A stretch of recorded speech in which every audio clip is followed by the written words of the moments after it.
Hello friends, welcome to நம்ம பெட்டகம். இன்றைக்கி நம்ம சேனலில் என்ன வீடியோ பார்க்க போகிறோன்னா, தந்தூரி சிக்கன் எப்படி ஈஸியாக வீட்டிலேயே செய்கிறது அப்படின்னு தான் பார்க்க போகிறோம். அதுக்கு தேவையான பொருட்கள் என்னென்னு நம்ம பார்த்துடலாம். இப்போது தந்தூரி சிக்கன் செய்கிறதுக்கு நான் 3/4 கிலோ அளவுக்கு சிக்கன் பீசஸ் வாங்கியிருக்கேன். அதை நல்லா க்ளீன் பண்ணி எடுத்து வச்சுருக்கேன். நான் வந்து நார்மல் பீஸாக தான் கட் பண்ணி வச்சுருக்கேன். உங்களுக்கு தேவைன்னா நீங்கள் பெரிய பெரிய பீஸாக கட் பண்ணிக்கோங்க. இந்த மாதிரி பீசஸாக நம்ம கட் பண்ணும்போது நமக்கு சீக்கிரமாக அது வெந்து வந்துடும். அதுக்காக தான். இப்போது தந்தூரி சிக்கனுக்கு தேவையான மசாலா என்னென்னு பார்த்துடலாம். நான் 1/2 கப் அளவுக்கு கெட்டியான தயிர் எடுத்து வச்சுருக்கேன். இதோட 2 டேபிள் ஸ்பூன் அளவுக்கு காஷ்மீரி சில்லி பவுடர் எடுத்து வச்சுருக்கேன். கலருக்காக தான் நான் காஷ்மீரி சில்லி பவுடர் எடுத்திருக்கேன். நார்மல் மிளகாத்தூள்னால் நீங்கள் 1 டேபிள் ஸ்பூன் எடுத்துட்டால் போதும். இதோட 1 டேபிள் ஸ்பூன் மல்லித்தூள் எடுத்து வச்சுருக்கேன். 1 டீஸ்பூன் அளவுக்கு கரம் மசாலா எடுத்திருக்கேன். 1/2 டீஸ்பூன் மிளகுத்தூள், 1/2 டீஸ்பூன் ஜீரகத்தூள், 1/4 டீஸ்பூன் போல் மஞ்சள் தூள் எடுத்து வச்சுருக்கேன். 1 டேபிள் ஸ்பூன் அளவுக்கு இஞ்சி பூண்டு விழுது எடுத்திருக்கேன். தேவையான அளவுக்கு உப்பு எடுத்திருக்கேன். பாதி லெமன்லேருந்து ஜூஸ் எடுத்து வச்சுருக்கேன். இதை மிக்ஸ் பண்ணிடலாம். இப்போ ஒரு பிளேட்டில் நம்ம எடுத்து வச்சுருக்க எல்லா மசாலையும் ஒன்றா சேர்த்துடலாம். இதோட இஞ்சி பூண்டையும் சேர்த்துக்கிறேன். தேவையான அளவுக்கு உப்பு. ஃபஸ்ட்டு அது எல்லாத்தையும் நல்லா மிக்ஸ் பண்ணி விட்டுக்கலாம். நல்லா மிக்ஸ் பண்ணதுக்கு அப்புறமா இதோட நம்ம எடுத்து வச்சுருக்க லெமன் ஜூஸையும் சேர்த்துடலாம். எல்லாத்தையும் இப்போ நல்லா நான் மிக்ஸ் பண்ணி விட்டுட்டேன். இப்போ நம்ம எடுத்து வச்சுருக்க 1/2 கப் கெட்டியான தயிர் சேர்த்துக்கலாம். தண்ணி அந்த இதில் நல்லா வடிகட்டினதுக்கப்புறம் சேர்த்துக்கோங்க. நல்லா மிக்ஸ் பண்ணி விட்டுக்கோங்க. நம்ம தண்ணி எதுவுமே ஆட் பண்ண போகிறதில்ல இதில். இப்போது எல்லாத்தையும் நல்லா நான் மிக்ஸ் பண்ணி விட்டுட்டேன். பாருங்கள் எவ்வளோ ரெட் கலரில் இருக்குதுன்னு. நம்ம கலர் எதுவுமே சேர்க்கலை. காஷ்மீரி மிளகாய் மட்டும்தான் நம்ம சேர்த்துருக்கோம். உங்களுக்கு தேவைன்னா நீங்கள் வந்து கலர் பொடி சேர்த்துக்கோங்க. இப்போ இந்த மசாலாவோட நம்ம எடுத்து வச்சுருக்க சிக்கன் பீசஸையும் சேர்த்துடலாம். மசாலா எல்லா பக்கட்டும் நல்லா படுற மாதிரி நல்லா கலந்து விட்டுக்கோங்க. இப்போ வந்து நீங்கள் வீட்டில் தந்தூரி சிக்கன் பிளானிங்கே இல்லாமல் செய்கிறீங்க அப்படின்னா அட்லீஸ்ட் 2 மணி நேரமாச்சும் இந்த மசாலா நல்லா ஊறி வரணும். அப்போ தான் நமக்கு டேஸ்ட்டாக இருக்கும் சிக்கன். இல்லை நான் நல்லா பிளான் பண்ணி தான் நான் தந்தூரி சிக்கன் செய்ய போகிறேன் அப்படின்னா இன்றைக்கி செஞ்சுட்டு நைட் ஃபுல்லாக நீங்கள் ஃப்ரிட்ஜில் வச்சுருங்க. அடுத்த நாள் நீங்கள் செய்யும்போது சிக்கன் வந்து அவ்வளோ டேஸ்ட்டாக இருக்கும். ஒவ்வொரு பைட்டும் அவ்வளோ ஜூஸியாக இருக்கும் நமக்கு. நீங்கள் ட்ரை பண்ணி பாருங்கள். நான் இன்றைக்கி அப்படி தான் செய்ய போகிறேன். இப்போ எல்லாத்தையும் நல்லா மேரினேட் பண்ணிவிட்டு ஃப்ரிட்ஜில் வச்சிட போகிறேன். இந்த டைமில் நீங்கள் உப்பு செக் பண்ணி பார்த்துக்கோங்க. கூட குறையாக இருந்தால் நீங்கள் ஆட் பண்ணிக்கோங்க. இப்போ எல்லாத்தையும் நான் ஒரு கண்டெய்னரில் மாற்றிட்டேன். எக்ஸ்ட்ரா இருக்க மசாலாவையும் அதோடு சேர்த்து போட்டுருங்க. இப்போ இந்த கண்டெய்னரை நான் மூடி வச்சு ஃப்ரிட்ஜில் வைக்க போகிறேன். நாளைக்கு நான் செய்யும்போது உங்களுக்கு காட்டுறேன். இப்போ நெக்ஸ்ட் டே ஆயிடுச்சு. நான் தந்தூரி சிக்கன் செய்ய ஸ்டார்ட் பண்ணிட்டேன். தரையில் நான் மண் போட்டிருக்கேன். அதுக்கு மேலே கறி வச்சுருக்கேன். கறி வச்சுட்டு சுற்றி ஒரு 6 செங்கல் வச்சுருக்கேன். நான் தீயை நல்லா விளைய விட்டுருக்கேன். இப்போது தீ எல்லாமே நல்லா விளைஞ்சி வந்துருச்சு ஒரு 15 நிமிஷத்தில். இதுக்கு மேலே நான் இந்த மாதிரி ஒரு கம்பி போடுறேன். இந்த கம்பி வந்து ஹார்ட்வேர் கடையில் நமக்கு கிடைக்கிது. நான் 2 அடிக்குன்னு வாங்கியிருக்கேன்.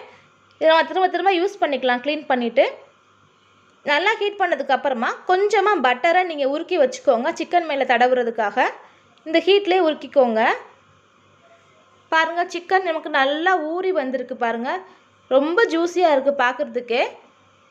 இப்போ நம்ம இதில் வந்து தந்தூரி சிக்கன் செய்ய ஸ்டார்ட் பண்ணிடலாம். செய்கிறதுக்கு முன்னாடி ஒரு வெங்காயத்தை பாதியாக கட் பண்ணிவிட்டு அதில் வந்து பட்டரை தடவிக்கோங்க. பட்டரில் முக்கி இது மேலே நீங்கள் இப்படி தடவி விட்டிங்கன்னா உங்களுக்கு வந்து அந்த சிக்கன் வந்து ஒட்டாமல் வரும் அந்த கம்பி மேலே. பட்டர் தடவினதுக்கு அப்புறமா சிக்கன் எல்லாத்தையும் இந்த மாதிரி கொஞ்சம் இடைவெளி விட்டு எல்லாத்தையும் வச்சுருங்க. ஒரு 1 நிமிஷம் கழித்து நம்ம பார்த்துக்கலாம் வெந்துருச்சா அப்படின்னு சொல்லிட்டு. நான் வந்து இன்றைக்கி ஒரு 2 லெக் பீஸ் வந்து 2 மணி நேரம் ஊற வச்சு உங்களுக்கு காட்டுறேன் எப்படி இருக்குன்னு சொல்லிட்டு.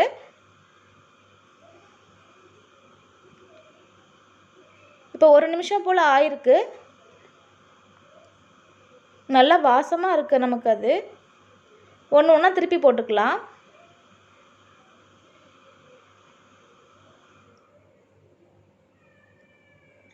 கையில் அனல் அடிக்கும், பார்த்து திருப்பி போட்டுக்கோங்க. நம்ம வந்து வெங்காயத்தில் பட்டரை தொட்டு இதில் தடவி இருக்கனால நமக்கு சிக்கன் எல்லாமே பிரிஞ்சு போகாமல் நமக்கு வருது. பாருங்கள் எப்படி வச்சோமோ அதே மாதிரி ஷேப்பில் நமக்கு வருது. எல்லாத்தையும் நம்ம திருப்பி போட்டுக்கலாம். இப்போது எல்லா சிக்கனும் திருப்பி போட்டதுக்கு அப்புறமா பட்டரை தடவிக்கோங்க ஒரு பக்கெட்டு. எல்லா சிக்கன்லேயும் நம்ம பட்டர் தடவி வச்சிடலாம்.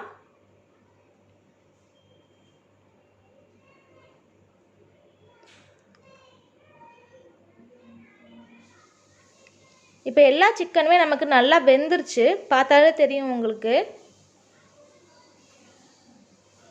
ஒரு சைடு நல்லா பட்டர் தடவி விட்டதுக்கு அப்புறமா நல்லா வெந்ததுக்கு அப்புறம் இன்னொரு சைடும் திருப்பி விட்டு பட்டர் தடவிக்கோங்க நீங்கள்.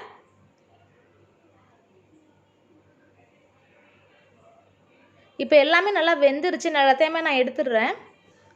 இப்போ நான் திரும்ப வெங்காயத்தை பட்டரில் நல்லா டிப் பண்ணி இதில் தடவி விட்டுக்கிறேன். தடவிட்டு நான் 2 மணி நேரமாக 2 லெக் பீஸை வந்து ஊற வச்சுருந்தேன் அதே மசாலாவில். அதை எப்படி இருக்குன்னு காட்டுறதுக்காக தான் நான் செஞ்சுருக்கேன். இது வந்து நல்லா டேஸ்ட்டாக இருந்துச்சு, ஆனால் வந்து அவ்வளோ ஜூஸியாக இல்லை. மசாலா வந்து ஓரளவுக்கு இறங்கி இருந்துச்சு. பட் நான் ஒரு நைட்டு ஃபுல்லாக ஊற வச்சுருந்த டேஸ்ட்டுக்கு வந்து இந்த சிக்கன் இல்லை.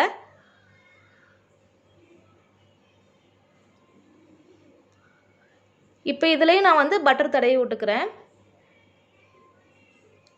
இது வந்து சீக்கிரமாக நமக்கு காஞ்சி போன மாதிரி ஆயிடுச்சு. ஆனால் நைட்டு ஃபுல்லாக ஊற வச்சுருந்த சிக்கன் வந்து ரொம்ப நேரம் ஆனதுக்கப்புறமா நமக்கு ரொம்ப சாஃப்டாகவே இருந்துச்சு.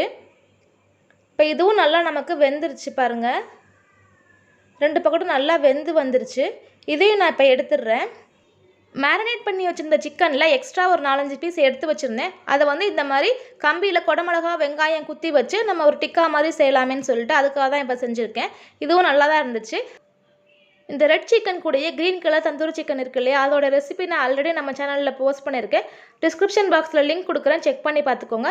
தந்தூரி சிக்கனுக்கு வந்து சைடிஷாக மயோனஸும் கெச்சப்பும் ரொம்ப அட்டகாசமாக இருக்கும். அதோட லிங்க்கும் நான் டிஸ்கிரிப்ஷனில் கொடுக்குறேன், நீங்கள் செக் பண்ணி பார்த்துக்கோங்க. இதே மாதிரி ஈஸியாக நீங்களும் உங்கள் வீட்டில் தந்தூரி சிக்கன் செஞ்சு பாருங்கள். செஞ்சு பார்த்துட்டு எப்படி இருக்குன்னு உங்களுக்கு கமெண்ட்ஸாக எனக்கு சொல்லுங்கள். இந்த வீடியோ உங்களுக்கு பிடிச்சிருந்துச்சுன்னா என்னுடைய சேனலை லைக் பண்ணுங்கள், ஷேர் பண்ணுங்கள், கமெண்ட் பண்ணுங்கள்.